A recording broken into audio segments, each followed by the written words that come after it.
Well, thank you. Good afternoon to everybody. And I want to remember today all the many of our heroes who lost their lives in the struggle. And, today we need to remember them.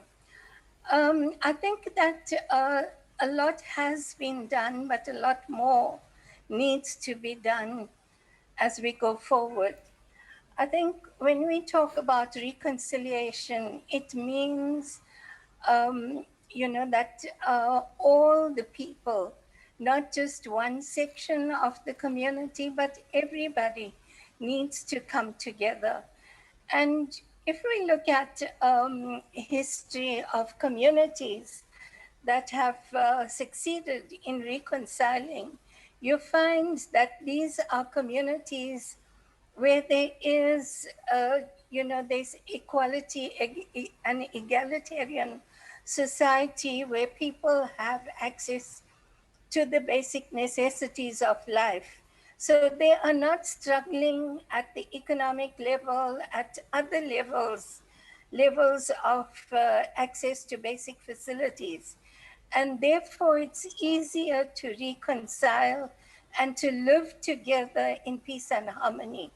But when you have a highly unequal society, it is difficult to ask for reconciliation and to seek for peace when there is so much of division in terms of the economy, in terms of access to basic necessities of life, as we see at the present moment when COVID-19 pandemic is hitting us, when when violence against women and children is a problem in the country, you find that the people who have access to the best facilities in the country are the rich and wealthy people. So that is highly unfair, in my opinion, and it's difficult in that situation for reconciliation to occur.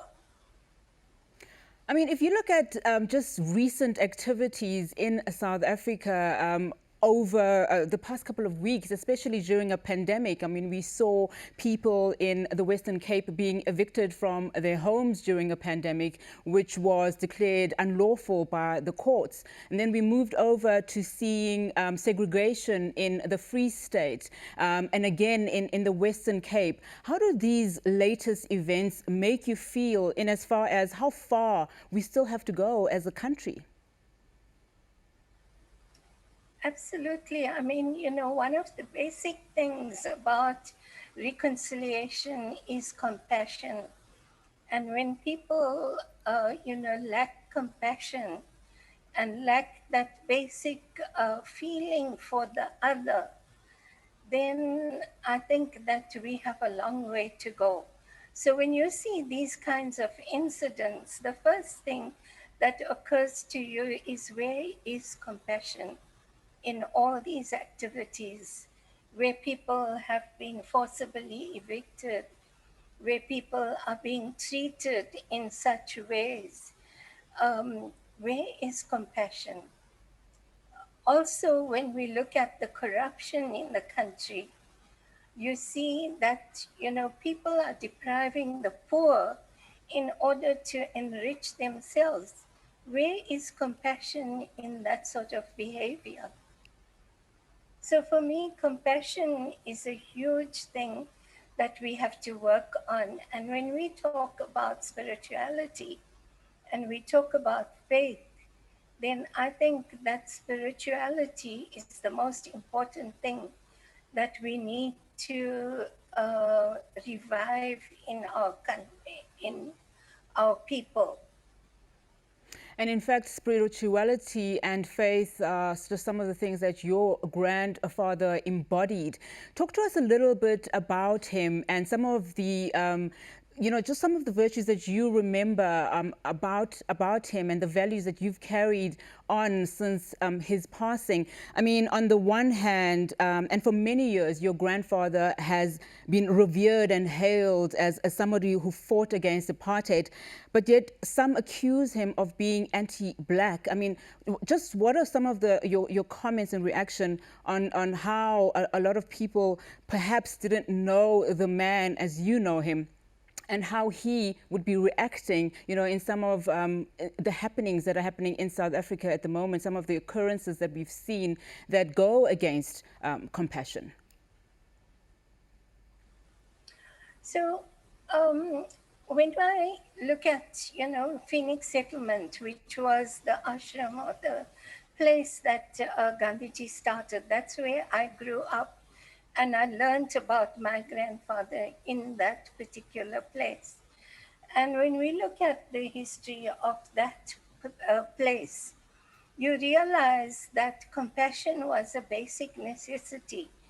Every day we used to have prayers, and our prayers were based on compassion and understanding. We had prayers in all the different faiths. We welcomed all the different people, with differences in terms of race, in terms of language, in terms of religion, and so on. Everybody was welcome at Phoenix Settlement, and everybody was treated as an equal. That is how I grew up at Phoenix Settlement. And that is what my grandfather's teaching was transmitted to me.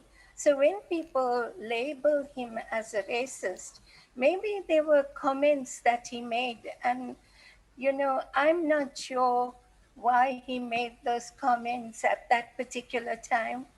But maybe he transformed by the time he came to Phoenix Settlement. And what I saw and what I was exposed to is his life at the Phoenix Settlement, which started in 1904 onwards. And the whole idea of setting up the Phoenix Settlement was to reconcile and to live with different people. He chose to live in an area where he was surrounded by different race groups. Now, why would he choose that if he was a racist? And in all the different discourses, I haven't heard of anybody saying that he was cruel to anybody, that he had actually discriminated against any human being, except for the fact that there were certain statements that he might have made at that time.